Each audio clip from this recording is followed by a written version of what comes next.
E vamos lá para mais um vídeo aqui no canal e hoje seguimos falando das quedas e mais quedas. Ontem foi mais um dia nervoso aí no mercado e o investidor, ao que parece, quer virar o ano líquido, sem emoção. Errado não tá, mas o investidor de longo prazo, você que está me assistindo, temos que ficar de olho porque os bons preços estão aí, saltando os olhos. E eu volto a frisar o fundamento, o negócio das empresas, a perenidade das empresas. Bolsa é isso. Então, olha só, as elétricas não tem como não olhar para o setor elétrico. Ontem foi mais um dia de quedas no setor. Eu vou reafirmar, inclusive, algumas teses aqui rapidinho, comentando brevemente, inclusive teses que eu venho trazendo ao longo de 2024. Talvez agora está aí nos menores preços, inclusive, né? Como, por exemplo, CPFL Energia, baita empresa. Eu vejo que o pessoal está ficando um pouco preocupado com o setor de distribuição nesses momentos de juro alto. O mercado pode virar a cara, sim. 2025 e 2026 vai ser um ano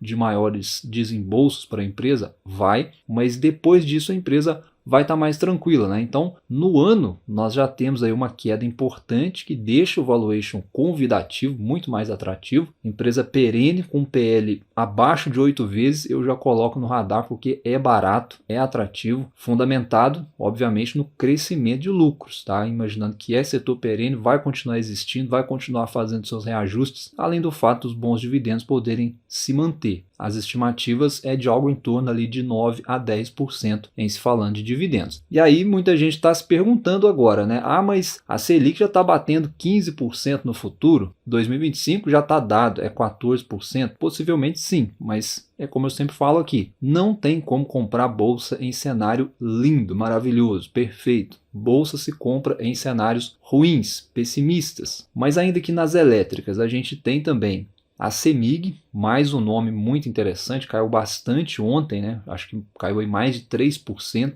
O risco para as estatais também é um pouco maior nesses cenários de incerteza. Tem o mesmo risco ali da CPFL que eu comentei em relação a inadimplentes, mas o fundamento do negócio não muda, está sólida, dívida baixa, resultados crescentes. E é isso que você, investidor, tem que focar nesses momentos. Tá? E o dividendo estimado também é interessante, entre 7% a 8%. Então, eu tenho observado, né, como eu falei, que vocês têm ficado preocupados aí com empresas de distribuição de energia. Né? E, de fato, o mercado parece que está preocupado também. Veja que as outras empresas do mesmo segmento, a Energisa, a Equatorial, todas expostas à distribuição, elas têm caído mais em bolsa, muito pelo risco maior ali da distribuição. Faz parte, tá? Da mesma forma que as distribuidoras também têm maior potencial de valorização, porque elas são expostas ao consumidor final. Então, mais consumo é bom, mais renda é bom, menos juros é melhor ainda, e do contrário é ruim. É isso que está acontecendo hoje.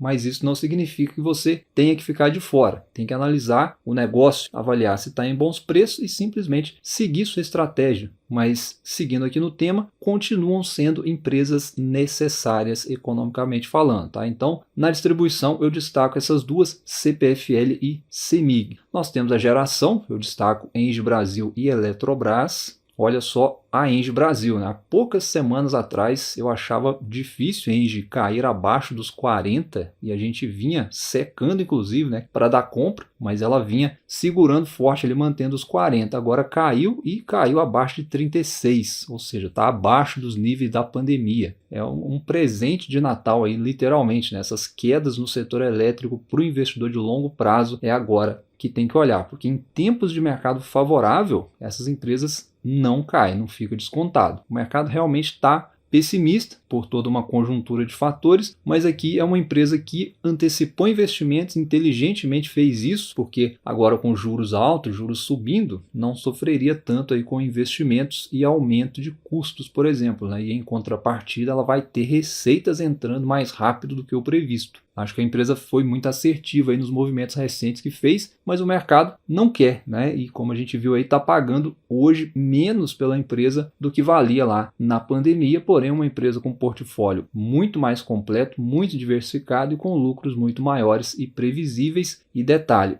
vai continuar existindo. E nesse sentido, o desconto começa a saltar os olhos. Negocia também com PL baixo, lucros na máxima e as margens da empresa são muito fortes. Tá? E nesse contexto a gente pode mencionar aqui também rapidamente a Eletrobras, olhando para o balanço está muito forte, baixa alavancagem, recém-privatizada. O setor elétrico de modo geral aqui tem muita coisa interessante e é simplesmente seguir a sua tese, porque os lucros vão continuar vindo, o dividendo vai continuar pingando e a lógica de investir no setor elétrico é dividendos no longo prazo. Até a Taesa caiu muito, né? Vai seguir também pagando bons dividendos no médio prazo. É bem difícil o investidor largar o osso em Taesa, mas fez uma correção interessante, assim como as outras transmissoras. A Transmissão Paulista, agora ISA Energia, também fez aí uma correção, não caiu tanto, mas vem com ganhos limitados, e até mesmo a Alupar, que é difícil pegar descontada, mas fez uma correção também interessante, né? São empresas aí que é difícil cair muito em bolsa. Enfim, setor elétrico, como eu falei, tem muita coisa boa. Eu particularmente priorizaria empresas menos alavancadas. Se você está estudando o setor agora, é olhar para a Eletrobras, é olhar para a CEMIG, é olhar para a CPFL Energia, a Copel também, nem se falando de alavancagem e força do balanço, está muito forte. Se você está estudando distribuidoras de energia, quanto menos alavancagem, melhor. E também, em se falando de alavancagem, nós temos aí também a ISA Energia e a Engie Brasil. Não estão tão alavancadas e, de contraparte, podem pagar um dividendo ainda razoável. Mas me fala aí nos comentários, né, qual é a sua combinação de elétricas na carteira para 2025. Seguindo aqui, comentando ainda mais sobre a queda da Bolsa, o mercado está com medo, são dois pontos principais. Um desses pontos diretamente ligado ao Brasil, ao fiscal, né, muito pelo cenário fiscal especificamente, onde acredita-se que o governo não vai conseguir entregar o déficit zero para o ano que vem. Ou seja, o mercado está acreditando que o pacote fiscal que foi aprovado pode ser insuficiente para isso. E aí os juros futuros disparam, como a gente está vendo, né? E isso é baixa atratividade para a Bolsa e não o bastante. Nós temos um segundo ponto que prejudica o nosso mercado aqui, porque 2025 tem Donald Trump na presidência dos Estados Unidos e isso por si só já vem causando volatilidade, dado a postura que ele pode adotar, economicamente falando. E aí recentemente o Banco Central americano anunciou que os juros devem ficar mais altos por lá, mais do que havia sido previsto, ou pelo menos mais do que já havia sido divulgado em reuniões anteriores. Então hoje trabalha-se com a hipótese de inflação mais alta nos Estados Unidos, o que limita corte de juros por lá e isso dá força para o dólar. E para nós aqui é um problema, porque enquanto o fiscal desanda aqui, o investidor quer se proteger em dólar, ao passo que o prêmio de risco aumenta aqui no Brasil, jogando as nossas taxas ainda mais para cima, potencializando o cenário de fuga de investidores do nosso mercado.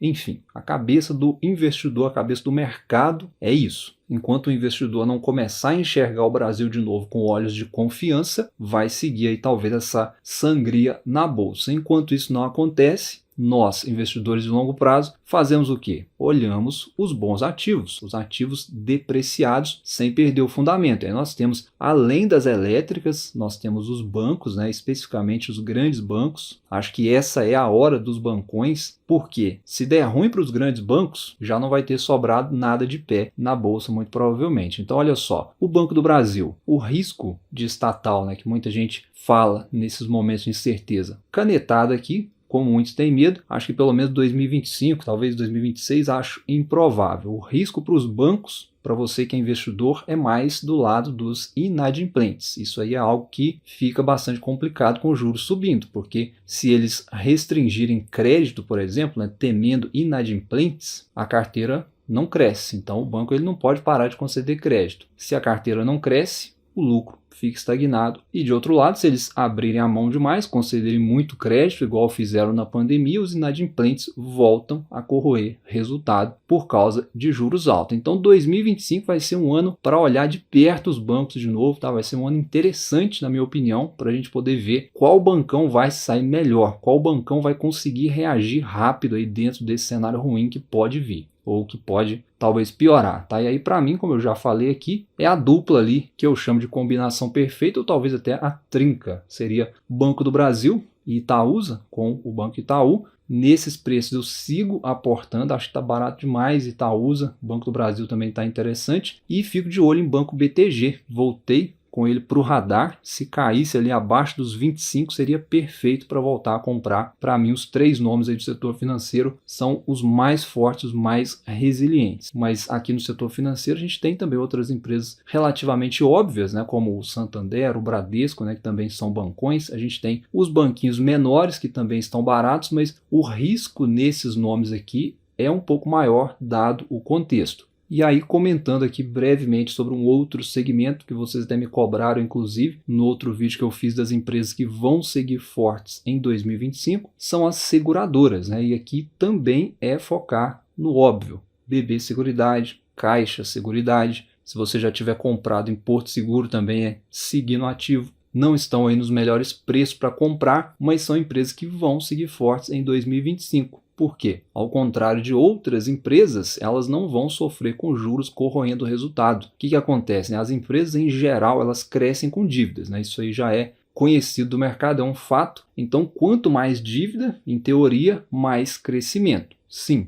Porém, em ciclos de alta de juros, mais dívida é menos crescimento, porque os juros podem corroer o resultado. A gente já está vendo acontecer em algumas empresas. A seguradora ela é imune a isso, porque elas não têm estrutura operacional robusta para poder manter. Elas não precisam de capital intensivo para se financiar. A operação delas é feita através ali de canais oficiais, como os bancos e até representantes. O que sobra para as seguradoras em termos de negócio, né, é a parte boa, que é a captação do prêmio depois ali de deduzido as comissões pagas. E esse prêmio, elas não vão fazer gracinha com ele, elas vão deixar investidos aqui nas taxas gordas do Tesouro, os pré e pós fixados, por exemplo. Uma pequena parte elas vão destinar para alocar em alguma coisa mais arriscada, com potencial de rentabilidade maior, mas a maior parte dos recursos da seguradora vai ficar ali aplicado na renda fixa, o que garante a segurança para o investidor. Então é como a gente já comentou aqui, são as legítimas empresas que ganham em qualquer cenário. Se o país cresce, é bom porque aumenta a emissão de apólices. Essas apólices geralmente são de 1 ano no mínimo e na maioria dos casos são renovadas, né? Por exemplo, no agro mesmo. Financiamento agropecuário, o produtor renova todo ano. E a imensa maioria, todos praticamente, vai ter o seguro. Pela Caixa mesmo, no financiamento imobiliário. A apólice vai acompanhar todo o financiamento até o final. Então são empresas que têm essa receita recorrente. E de outro lado, se o país entra num cenário contracionista, né, baixo consumo, baixa produção, menos demanda por serviços, que é um pouco do que está se desenhando aí, o dinheiro das seguradoras está lá, guardadinho, gerando resultado financeiro, com juros compostos, trabalhando para elas todo dia, compensando ali talvez a menor emissão de apólices que gera o resultado operacional. E por isso, sim, as seguradoras são empresas para você, investidor de longo prazo, ficar de olho.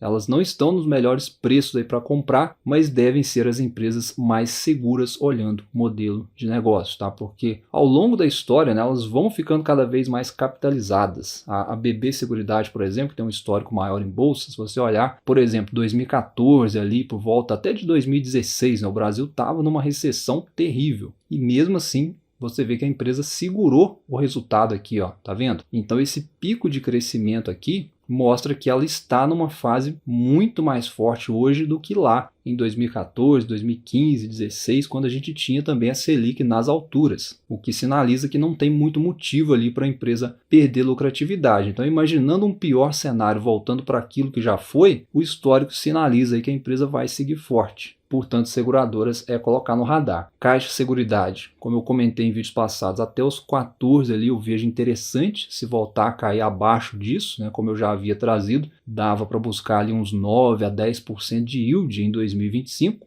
é ficar de olho. BB Seguridade, agora que anunciou aqui o dividendo, essa semana que passou, né, mais de 4 bilhões aí que vão ser pagos, isso aqui vai dar mais ou menos aí uns 2,20 a 2,30 por ação. A empresa não divulgou ainda valores exatos por ação e nem data de pagamento e data com, então agora é esperar. 17/2 aí de 2025, fevereiro aí, ela vai divulgar resultado trimestral e aí nós vamos ter mais informações, mas até lá, quem está comprado é ficar comprado e se cair abaixo do preço teto é seguir no aporte. Lembrando que eu tinha feito preço teto em 2024 até os R$ 34.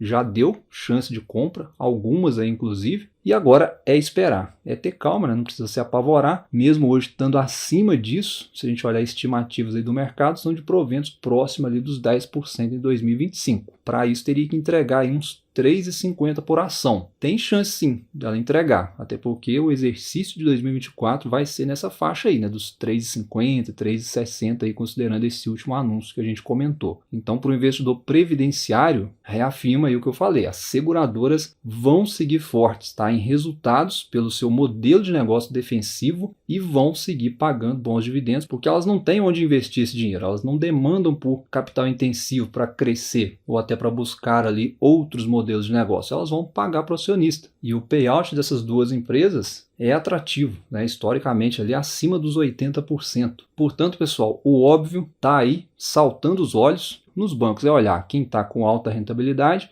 nas elétricas é olhar quem está com endividamento baixo e nas seguradoras é simplesmente vislumbrar preços melhores. Quem cair aí e chegar abaixo do preço teto é compra, na minha opinião, tá, pessoal? Então por hoje foi isso, só um vídeo comentado aí nessa véspera de Natal, né, e mais um pós-queda forte da bolsa que tem oferecido aí alguns presentes para o investidor de longo prazo. Seja bem-vindo de volta aí aos 120 mil pontos. Se você ficou até aqui, deixa um like no vídeo, se inscreva no canal. Um abraço, bons estudos e até a próxima.